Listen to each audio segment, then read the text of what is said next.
तबकधाऱ्यांनी तबके आतल्या दालनात नेऊन ठेवली. राजे दालनात गेले.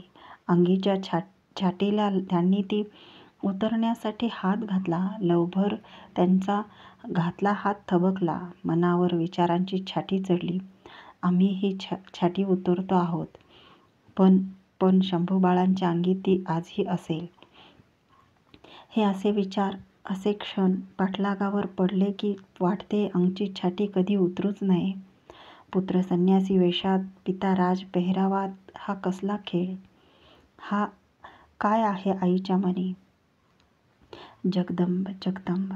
राजांनी छाटी उतरली. अंगी चढवावा म्हणून त्यांनी घोंगडीवर मांडलेल्या एका तबकातील जामा उचलला आणि राजांच्या उभ्या अंगावर सरसरते बाभळीचे बनच फुलले. डोळे ताणून ते हातातील आखूड हात बाहीच्या जाम्याकडे बघतच राहिले. तो शंभूराजांचा होता.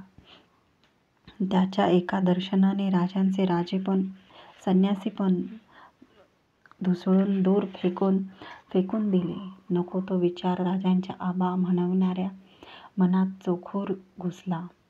शंभूबाळ सलामत आले नाहीत तर? पेहराव करून कपाळी शिवपट्टे भरून राजे दालनाबाहेर आले. बैरागी मंत्रीगण यांच्या संगतीने नायकाच्या घराबाहेर आले. बाहेर दाटलेल्या मावळ माणूस गर्दीने पुढे उसळला. पगड्या राजांच्या मोजड्यांवर टेकू लागल्या. इमानी नेत्रकडा ओल्या होऊ लागल्या. 12 बंद्यांचे बंद तणाव देऊ लागले. माणसे हरवलेला राजा डोळ्यांच्या म्यानात तलवारीगत आबादानीने साठवून घेऊ लागली.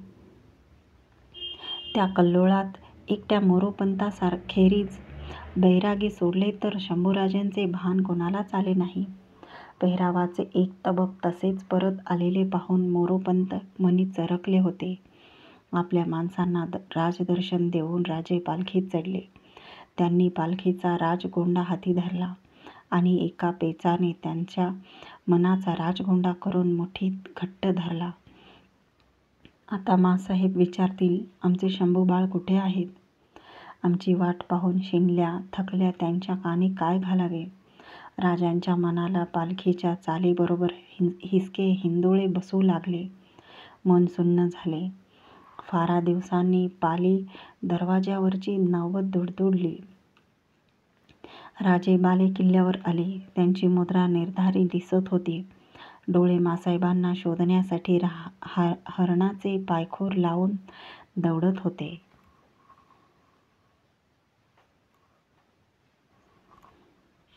सदर जोत्यावर जिजाऊ उभ्या होत्या. पाठीशी उडू बघणारी डोळ्यांची मावळ पाखरे गोंदल्या मनाने मुश्किलीने थोपती करून धाराव उभी होती. खाशांच्या संगतीत राजे सदर चौकात प्रवेशले. समोर जिजाऊ उभ्या होत्या. आसवांची अगणित सफेद फुले जगदंबेच्या चरणावर गाळून आता देहच तिथे टाकावा काय या विचाराने थरारलेल्या प्राजक्ताच्या कुलवंत झाडासारख्या. परिस्थितीच्या घोडेटापांनी निर्दयपणे तुडवून टाकलेल्या मंदिराकडे जाणाऱ्या समर्पित पायवाटेसारख्या. भवानीने उधळलेला भंडारा मिठीत सामावून घ्यायला आसवलेल्या परडीसारख्या.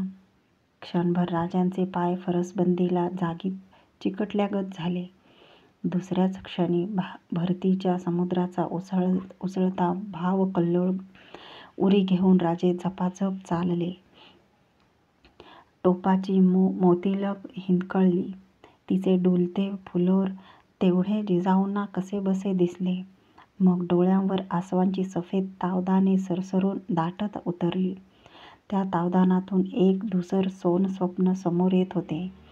एक थरथरता तेजाळ पोत जवळ येत होता.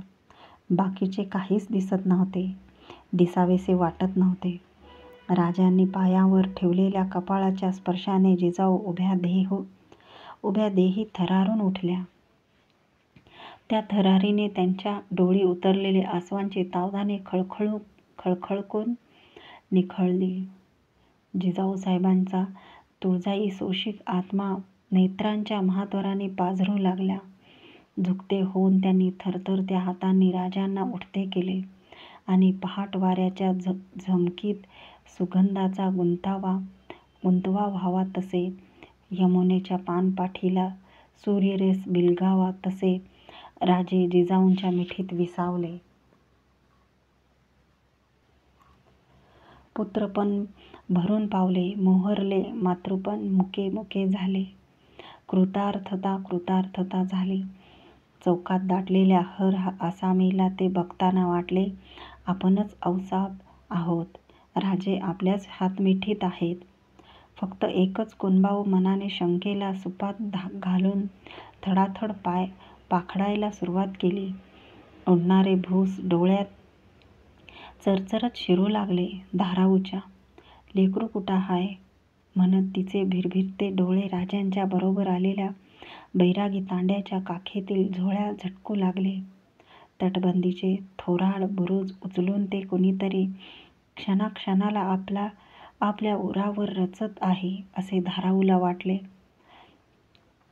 मिठीतल्या राजांच्या रोखाने फक्त एकच शब्द जिजाऊंच्या दाटल्या कंठाला चकवा देऊन निसटला. जन्माष्टमीच्या दिवशी दुधाच्या धारेत न्हाऊन निघणाऱ्या श्रीकृष्णाच्या बैठ्या लंगड मूर्तीसारख्या मायेने चिंब चिंब थबथबलेल्या शिवबा, त्या सुटल्या शब्दाचे मायाळ थबथबीतपण जिजाऊंनाच जाणवले.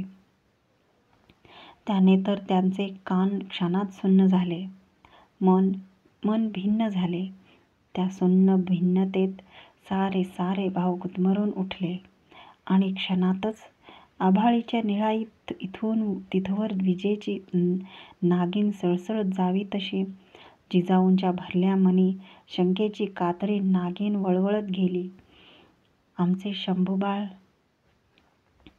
कधी आठी हातांनी पूजेच्या भरल्या साजाचे तबक परते सारणाऱ्या निग्रही भवानीगत जिजाऊंनी झटकन राजांना विलग केले. त्यांचे खांदे हाततळ्यात घट्ट धरून ठेवीत थरथरत विचारले, राजे, आमचे शंभूबाळ कुठे आहे? त्या बोलातील मायेचा ओलावा धरून आलेली जरब ऐकताना राजे सुन्न झाले. निशाणकाठीवरून सरसरत खाली उतरणाऱ्या जरीपटक्यासारखे राजांनी डोळे जिजाऊंच्या पायावर टाकले. राजांचे निसूरपण असह्य झालेल्या जिजाऊंनी आपल्या हाततळव्यातील त्यांचे खांदे गदगद घुसळून टाकीत थरका फेरजाप केला. बोला राजे, बोला. त्या लटलटल्या शब्दातच नको ती शंका उतरली होती. आपल्या नाकाचा गड्डा हात चिमटीत धरून मिटल्या डोळ्यांनी डोईचा टोप डावा उजवा झटकीत मोतीलग होलपटून टाकीत राजे घोगरल्या आवाजात म्हणाले, मासाहेब, आपल्या शंभूबाळाचा काळ झाला. ते गेले. ते नको ते बोल उच्चारताना राजांच्या पोटात लख्खन खड्डा पसरला. त्यांच्या मिटल्या डोळ्यांना दिसला एक सावळा हात. जगदंबेच्या पोतावर दाटलेली काजळी माखून घेत तो हात पुढे येतो आहे आमच्याच रुखाने. हा विचार मनी येताच राजे काळीजभर गलबलले.